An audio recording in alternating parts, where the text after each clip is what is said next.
Земля, на которой мы живем, издавна славилась своими культурно-историческими традициями.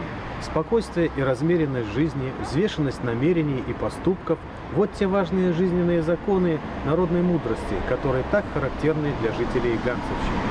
История системы образования, ее становления и развития являются неотъемлемой и основополагающей частью культурного наследия Ганцевичской земли. Становление современной системы образования началось с бурных потрясений 1917 года, которые радикально изменили жизнь общества. В этих условиях были заложены основы новой системы образования, которая достигла больших успехов в своем развитии: ликвидация неграмотности, общедоступность обучения, улучшение материальной базы.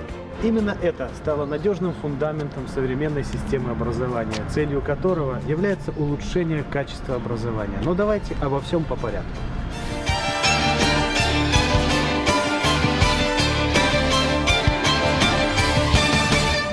Более 200 лет тому назад именно здесь, в деревне Мальковичи, начала свою работу первая церковно-приходская школа. Поэтому именно отсюда мы начинаем нашу экскурсию. Она состояла из 4 классов, в которых училось 30 детей. Обучение велось на белорусском языке. Во время Первой мировой войны школа не работала, а с 1919 года она возобновила свою деятельность. В 1954 году школа переехала в новое здание. Чуть позже, в 1863 году, открылось Земское народное училище в деревне Хатыничи, а в 1869 году народная школа в деревне Большие Круговичи. За ними появились школы в Денисковичах в 1870 году, в деревне Бутча в 1890 году и в Чудине в 1898 году.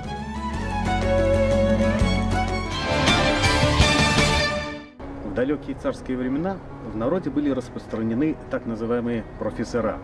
Обычно уровень их образования не превышал уровня начальной школы. Одним из таких первых профессоров был Иван Занька. Первая школа в деревне Люсино, трехклассное народное училище, была открыта в 1898 году. Сюда в 1902 году приехал работать Константин Михайлович Мицкевич, позже известный белорусский поэт Якуб Колос. В то время училище насчитывало всего лишь 37 детей. Годом основания города Ганцевичи считается 1898 год. Однако лишь только в 1903 году фабрикант Юмус Столе построил первую кирпичную школу. После Первой мировой войны территория Ганцевщины оказалась под влиянием Польши. Началась полонизация населения, что не могло не отразиться на системе образования. Белорусскоязычные школы были либо закрыты, либо стали польскими. Лишь в 30-х годах польские власти решили развивать народное образование кресов всходних. Открылись новые школы в Огаревичах в 1934 году, в Дубняках в 1938 году и в деревне Ганцевичи в 1939 году. С 25 сентября 1935 года начались учебные занятия в новой 7-летней школе в городском поселке Ганцевичи, современная средняя школа номер 2.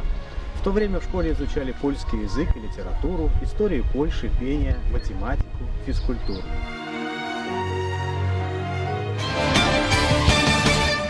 И вот, наконец-то, в 1940 году создается отдел народного образования. Именно с этого момента начинается история развития системы образования Ганцевичского района. В задачи отдела входила разработка наглядных и методических пособий, решение задач по ликвидации неграмотности и малограмотности среди населения. В 1941 году началась Великая Отечественная война. Деятельность отдела образования была приостановлена. В годы Великой Отечественной многие работники системы образования участвовали в борьбе с немецко-фашистскими оккупантами, сражались с врагами в партизанских отрядах и подпольных группах регулярной Красной Армии. Сразу после освобождения территории Беларуси от немецко-фашистских захватчиков возобновил работу и Ганцевичский районный отдел образования. В 1945 году в районе действовало 4 неполные средние школы. В деревне Денисковичи, деревне Мальковичи, деревне Круговичи, деревне Огаревичи и 32 начальные школы. Также в этом году начало свою работу педагогическое училище, которое действовало именно вот на этом месте, на здании, которое было построено в 1933 году. педагогическом училище готовили учителей начальных классов. Действовало 23 педагога, работало заочное отделение. В 1947 году в Ганцевичах открылась первая средняя школа. Параллельно с открытием в послевоенное время школ начали открываться первые дошкольные учреждения. Так, 10 декабря 1947 года впервые распахнул свои двери детский сад номер 1. Он был размещен в старом здании военкомата, где не было центрального водоснабжения, канализации и отопления. В детском саду была открыта всего лишь одна группа.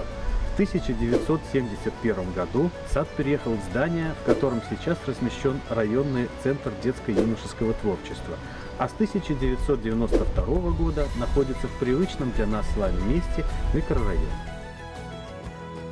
В здании бывшего педагогического училища 15 августа 1954 года была открыта Ганцевичская вспомогательная школа-интернат, которая обучала и воспитывала 122 учащихся. В 1982 году, к столетию со дня рождения классика белорусской литературы, на базе Люсинской школы был открыт музей, посвященный Якубу Колосу.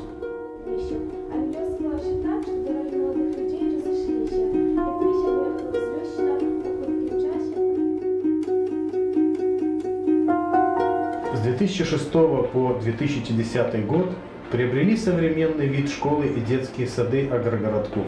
В это время возглавлял районный отдел образования Сороков Сергей Витальевич. Конечно, в 2006 году переход в отдел образования. Что здесь?